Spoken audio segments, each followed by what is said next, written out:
Before we start investing, there's one question you have to ask yourself. What's your risk tolerance? How much risk are you willing to take? Do you play it safe? Go in the S&P 500, maybe even bonds? Or do you have the stomach to take a big loss? Can you get into altcoins knowing that your chance of success is pretty much the same chance of you going broke? See, with money, it's really easy to comprehend risk because money really, it's tangible. You can see the loss.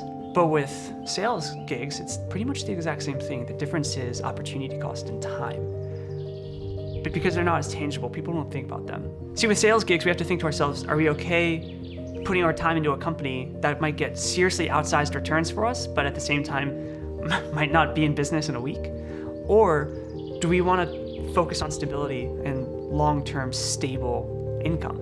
Do we need to go and look for that S&P 500 like company? Just like investing in the stock market, you have to be able to ask yourself, what's your level of risk tolerance? And then we have to be able to find companies that match that level of risk while still making sure that they provide returns worth the risk. So today, that's what we're focusing on. We call that the golden ratio. Specifically, we're going to focus today on how to audit a company's risk level so that you can safely assume whether or not it's worth the return of investment you can expect.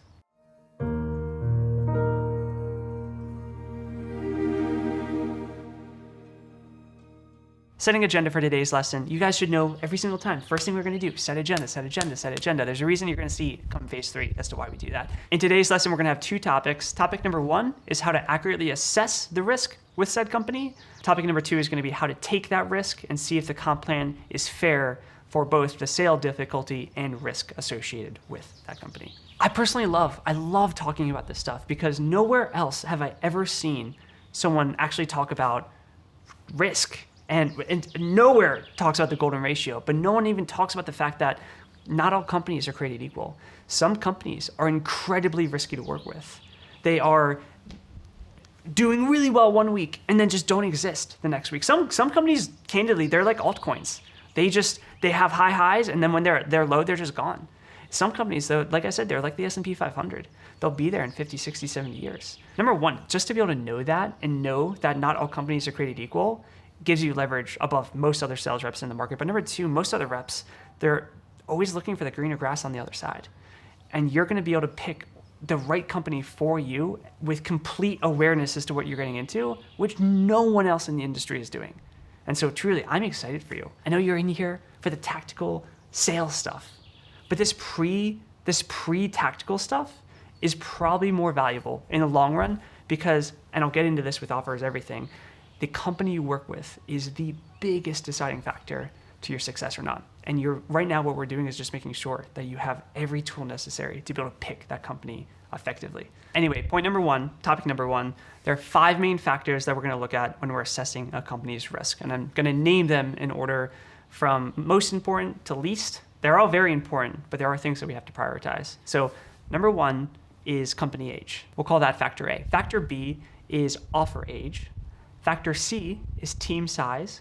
Factor D is team churn. Factor E is lead sourcing. There's also a core principle that I'll break down after, which is the industry that the company is in and how that relates to world events, but that is more of a side kind of principle. I really want to focus on these first 5. Factor A, company age. Let's use a quick analogy, and if you haven't seen this already, I use analogies all the time. I'm also going to use financial analogies pretty much this entire video because it's the best way for you to really understand and comprehend this point. But let's take 2 different stocks. Stock number 1 is something that's been around for 50 or 60 years. Let's use Johnson & Johnson. Johnson & Johnson has gone through the Great Depression. It's gone through 2020. It's gone through many tribulous periods of time. And so you know when you invest in it, number 1, the history and the track record that it has, but number 2, the fact that it's been able to prove throughout time that it can handle rough water, that it can handle tribulation. Stock number 2 is an IPO. It's a brand new stock to the stock market. It might be a great company, but it's brand new. And the reason that brings risk is because when something comes, it hasn't proven that it can handle tribulation. It's not like Johnson & Johnson hasn't been around for 50 years with a track record. It hasn't proven that it can handle the Great Depression. It's brand new. And with no history to learn from, you can't really predict the future of that stock, of that IPO. And thus it comes with risk. Even in the financial market, an IPO is riskier to invest in than something like Johnson & Johnson. It's the same with the company. The older the company is, the more you can predict the future of the company, and thus gauge the risk levels. And so the newer the company, the more risky it is. Basic rules of thumb for company age is if it's less than 1 year old, it is ultra high risk to work with that company. 1 to 3 years is high risk, 3 to 7 years is moderate risk, and 7 or more, I'd consider that low risk. Anything that's been around for 7+ years normally has enough of a history for you to be able to see that that company is well-founded. It's probably gone through some kind of turbulence period at that point. In general, 7+ year companies, rock solid. Factor B is the age of the offer that the company is currently running. Now for background, an offer is what a company is selling as a solution or service. Now for background, if you don't know what an offer is what a company is selling or offering to its prospects. And that is everything from the service to the price, the guarantee in place, the risk diversion. The total package of that is an offer. And in the online space, it's really common for companies to tweak and pivot and play with different types of offers. You might see online marketing companies go from selling $5,000 upfront for 6-month service packages to $1,500 a month for 3-month minimums. Or you might see small tweaks, like companies going from no question asked guarantees to stipulation guarantees or work for free guarantees. Some tweaks can be small, some can be massive. The two things we really want to focus on and look at are, number one, how long have they been running their current offer? And number two, if their offer is newer, how long did they run the offer prior to? And how well did that do? What was the offer prior to? How different is it from the current offer that they're now running? If a company has been running the same offer for 2, 3, 4 years, then it's probably pretty tried and true. It's pretty safe. Companies don't run things that don't work. And so if they've been running it for 2 years, that means they've had success for 2 years. It's probably a pretty safe play, low risk. But if a company just rolled out a new offer 4 months ago, then it's time to put a yellow flag up. That's a little bit of a, hey, I need to pry in and ask more questions. There is obviously some kind of risk that now I need to assess. Find out what the last offer was. Was it a big change, a small change? Let's say a company is running an offer for 4 months and it's $1,700 a month marketing. And you find out the last offer was $1,500 a month marketing, and they ran that for 2 years. That sounds pretty low risk. It sounds like they had a really good offer for 2 years that was running well, and they saw that they could just improve margin a little bit. A $200 increase after 2 years of doing a service, that's not a big tweak or a big change. That's just a company capitalizing on the fact that it probably got better at what it's doing and it probably can create a little bit of a better margin. On the contrary though, let's say they're at $1,700 a month and the prior offer was $400 a month. That's an incredibly new offer. That's probably a new service. That's probably a new type of client that they're even trying to sell to. And so that now we're getting into moderate or even maybe high risk. Find out what the $400 a month was. Were they selling that for 2 years or was that only for 2 months or 3 months? And was there a different offer before that? See, the thing we want to see is, do companies have offers that run for a while? And if so, even if it's a new offer, if they've been running offers in their history for 2-3 years and then changing consistently, that to me shows a company that is adapting with the market and growing and keeping itself from going obsolete. But on the flip side, if a company is changing their offer every 2, 3, 4 months, which is common, that shows they don't know what they're doing. That shows they're still trying to figure things out. And for you to get in that means that you're taking a lot of risk on because they haven't proven themselves to the market yet. And that means it all comes down to you. The point that I'm trying to make is you can't take the offer age and each point individually. You have to take the company age and the offer age and really all the other factors we're going to get into and make a full story. Just like when you're looking at investing in stocks, you have to understand the company, where the company wants to go, the differences between CEOs if there's a CEO change and what one CEO wanted to do versus the other. What's that CEO's track record? You have to put everything together. That's what we're going to be doing here with Sales Gigs. So if a company, example given on the company age is 10 years old and the offer age is 2 months, but their prior offer was 4 years, for the most part, that's pretty low risk. That company's been around for a while. They know what they're doing. They're well-founded. They're running a new offer because they don't want to become obsolete, especially if that offer is only a small tweak from the last. But if a company is 1.5 years old and their offer is 2 months old and their offer before that is 3 months old, it's a new company that's jumping offers. To me, that sounds like they don't know what they're doing. And so, again, I don't have a problem with anyone working with companies like that. The thing we have to recognize is that it's a more risky sales gig. And so, in turn, we have to make sure that the comp plan allows us to make more return for taking on the risk. Factor C is the size of the sales team. Are you their 4th rep, their 1st rep, their 40th rep? Away from the financial stuff really quick, let's just think about Christopher Columbus sailing the ocean blue, going from the UK, India, where he's going, India, I don't know, wherever he was going from Europe to the Americas. That was a very risky voyage. Or even think about Lewis and Clark expeditioning the entire country. That's very risky. And the reason it's risky is because they're going into the unknown. They don't know what's ahead of them.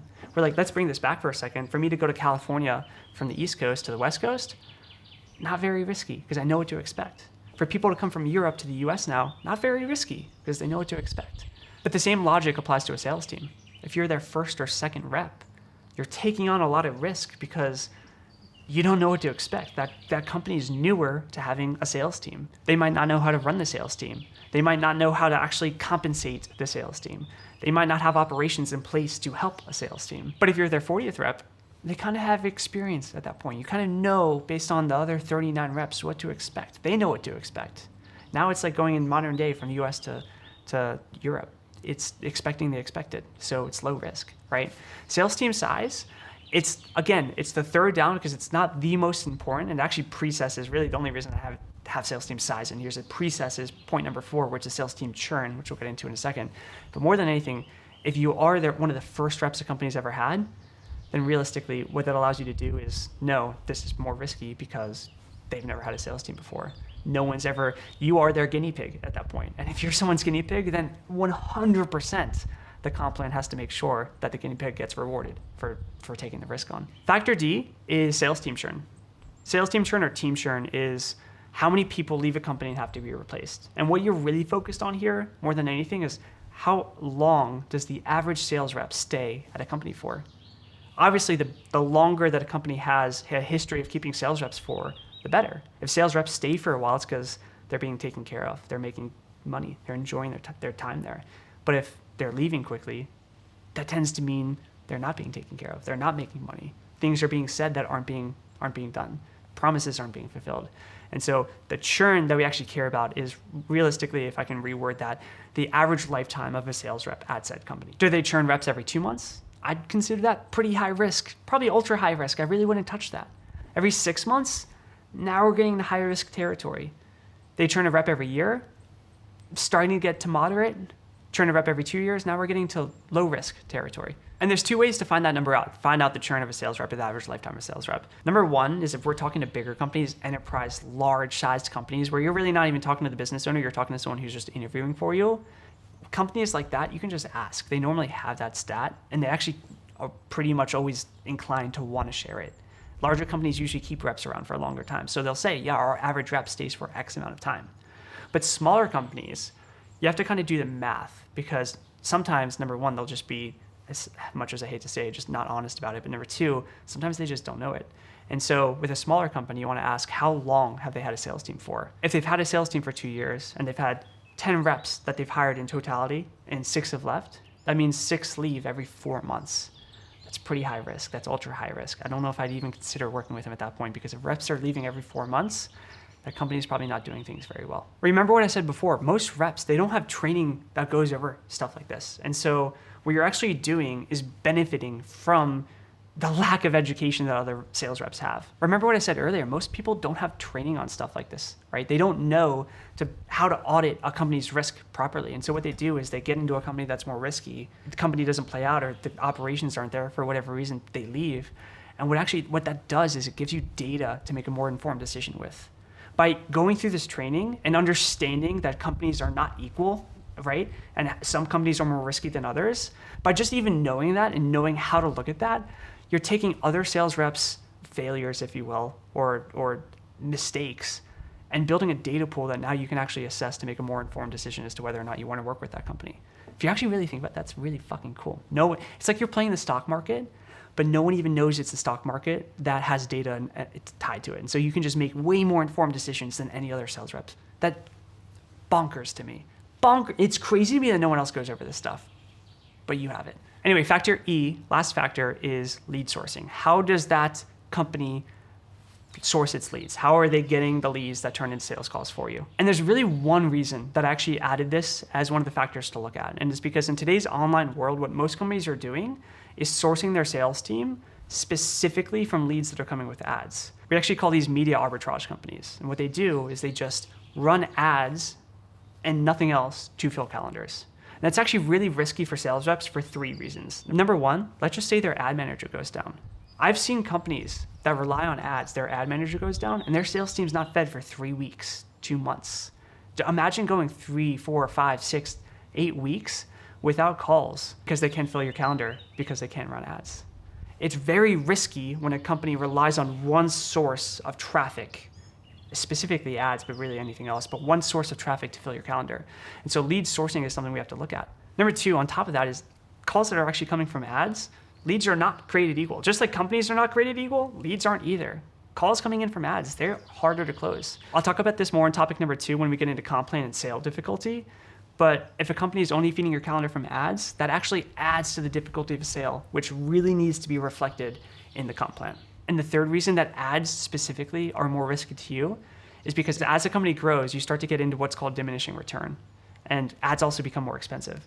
So they spend more money on ads, but get less from it. The sales team grows to keep up with the amount of leads that were coming in. And before you know it, you're not getting filled with calls anymore because they can't spend the money because they're not making any money because their margins go down. And when their margins go down, that means people start getting cut. And when people start getting cut, that means more risk. So again, in general, lead sourcing factor E, the reason we have that there is because you really want to make sure that if it's an ad-based company, that's reflected in the comp plan. But number 2, realistically, if they're relying on one source for all of their lead flow, in general, that's a more risky environment to work with. You want to be aware of that. You also want to know that for the actual sales side of things, but on top of that, you want to be able to assess the risk properly and make sure that the comp plan reflects that. So ideally speaking here, what we're looking for is a diverse portfolio in how they get their leads. Organic, email marketing, YouTube, Instagram, ads, that's great. But if it's just email marketing or if it's just ads, that's higher risk, and the comp plan needs to reflect that. And like I said, factors A through E, they're not meant to say don't work with this company. They're meant to say this is the risk of that company. And then we get into comp plan to make sure that the return to expect matches the amount of risk that we're expecting to take on. But before we get into topic number 2, which is comp plan and looking at that return, like I said, there's a principle I want to share, which is understanding the industry the company is in and how it deals or how it relates to events going on in the world. I'll talk more about this principle in the next lesson, which is offer is everything. But the main principle when it comes to understanding the industry that the company is in is just thinking to yourself, don't be getting into print media when the online world is booming. Don't be getting into blockbuster media when Netflix is coming out. There are times to understand when an industry is slowing down. It's not something to keep front of mind like factors A through E were, but it is something to keep in the back of your head. Another principle, just to kind of throw another bonus one in there, is that there is also an intangible to be said about the entrepreneur that you'd be working with. Even me and working with Iman, aside from my risk assessment of Educate, I also just saw something in Iman that I wanted to tie myself to. There's something about him that I thought I want to work with this entrepreneur. And so I would say, just for your safety, get some experience before you start playing the entrepreneur kind of principle. Focus on A through E, but after a while, after you start to see different business owners and different people in the space, you start to see people that you want to tie your horse to. And there is something to be said intangibly about that inside of your risk assessment. Anyway, factors A through E, those 2 principles, that's how we assess a company's risk, so we understand what kind of risk we're working with. And then from that, we have to know what returns to expect to see if it's worth taking the risk on, which brings us to topic number 2, which is comp plan. This topic is really simple. In short, you wouldn't look at investing into an altcoin for the possibility of getting a 5% return. The risk is just way too much for the amount of return to expect or possibly respect. And in the same kind of regard, you wouldn't expect to invest into the S&P 500 and get a 200% APY for the year, for the years of redundancy. But you wouldn't expect to get a huge outsized return by investing in the S&P 500. And the same logic is how we have to look at sales opportunities. If a company is low risk, if they've been around for a while, if they're stable, if their offer has been something that's tried and true, been running for a while, if they've had a lot of sales reps before, in a way, you have to look at it as that company having leverage. And because of that, just like a stock could be more expensive because it has a proven history and it's doing well, that company could be more expensive in the fact that the comp plan is less aggressive. But for the comp plan being less aggressive, meaning the income ceiling might be lower, you can expect more stability, more stable returns. On the flip side, if we're looking at something that's newer and a new offer, or you're one of the first sales reps to be looking at that company, that's riskier. That's something that we have to actually really look at almost as an altcoin or a cryptocurrency. And because of that, we have to make sure that the comp plan is aggressive, whether that's higher commissions or higher bonus structures, or salary to help make it more stable, and then higher commissions. And this is why Blitzkrieg is so important, having that leverage when we're talking to different companies. You have to be able to look at different offers and different comp plans that companies are offering you and see the differences in comp plans compared to the difference in risk level. I can't tell you what risk looks like for every kind of scenario because there are thousands. And I also can't tell you what comp plans should be to match each of those risk levels. The only way that you get there is by knowing what to look for, which we're going over today and we went over in the last phase. And then from that, experiencing it with different offers, which is why Blitzkrieg is so important. Because now that you know what to look for, when you have 10 different offers to compare, 10 different offers with different comp plans, and then each company having different risk levels, when you start to understand what to look for, you start to understand how they differ, and then you can see this company, which is way less risky, has a better comp plan than this company, which is way more risky. And that's how you start to see which comp plan is more aggressive and better for you. And then that's also how you understand risk. It's really easy to understand risk when you see 10 different companies, all with different backgrounds and offers, and you can compare them. And so the purpose of this video is not to tell you exactly what to look for each company. It's to tell you exactly what indicators to look for so that you can audit companies. And then Blitzkrieg was to give you the leverage so that you had volume.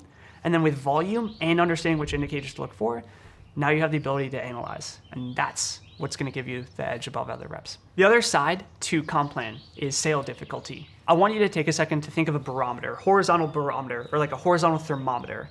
And let's imagine that this barometer has to be completely filled, 100% filled for someone to buy. A more experienced company or a better company, what they'll do is they'll fill that barometer 80, 90, sometimes even 95% of the way before the sales call. And so the sales rep, all they have to do is finish that last 10 or 5%. Companies like that, they actually have more leverage because the difficulty of sale is very low, which means they don't need top tier sales reps. They just need people to take those sales calls. And so they're not very reliant on the sales rep having a ton of skill. And because of that, the comp plan doesn't need to be as aggressive. On the other side, you'll see a lot of companies where that barometer is only 5 or 10% filled. And they're really relying on the sales rep to do that other 90%. And if a company is relying on you to do 90% of the sale, that means the difficulty of the sale is pretty high, which means the comp plan needs to be more aggressive to showcase that and reflect that. Realistically, companies that are relying on sales reps to do 90% of the work, they need good sales reps. And if they need good sales reps, that comes at a premium cost to them. And they're willing to pay more for it. And so sale difficulty and risk are how we gauge whether a comp plan is fair, aggressive, not aggressive. And the indicators we're looking for with the volume is going to give you every tool set you need to be ahead of the curve on that. Now, I know I can't give you specific case-by-case examples, but as a company, we can. Because what I want you to do, especially as you're starting to learn this and you're doing your Blitzkrieg, you're fielding different offers, I want you to be able to talk to somebody who can actually help you audit each company specifically and see if the comp plan is fair for what the risk is. And the way we're doing that, and the way we can do that at Educate, is through our student success team. And so as you're going through Blitzkrieg and as you're getting these offers and as you're auditing each company, I want you to set up a call with your student success coach. If you don't have one already, I'll make sure there's a link to book a call with the SSC down below. I want you to connect with your SSC to have them audit these comp plans with you. They see thousands of opportunities every single year, and I personally connect with our SSC team every single day and help them even understand the sales opportunities that they should be looking for and should be helping students look for. So they are very well versed in the space. They can recognize good and bad like that, connect with them, and they'll help you build a skill set as well. But that covers the golden ratio. And I'm not kidding. Just by knowing this, you're leagues ahead of other reps because now you know how to gauge risk and gauge the compensation in accordance to the risk, which no one else in the market is doing. You can learn from other people's mistakes because they don't have the same kind of training as you. And so for that, again, past me is jealous. That said, that is it on the golden ratio. And the golden ratio is the first thing we have to look at when we're looking at what companies we want to work with. The next thing that we have to look at is the offer. And the offer is everything that we're going to be diving into in our next module called Offers Everything. I will see you there, but until then, happy hunting.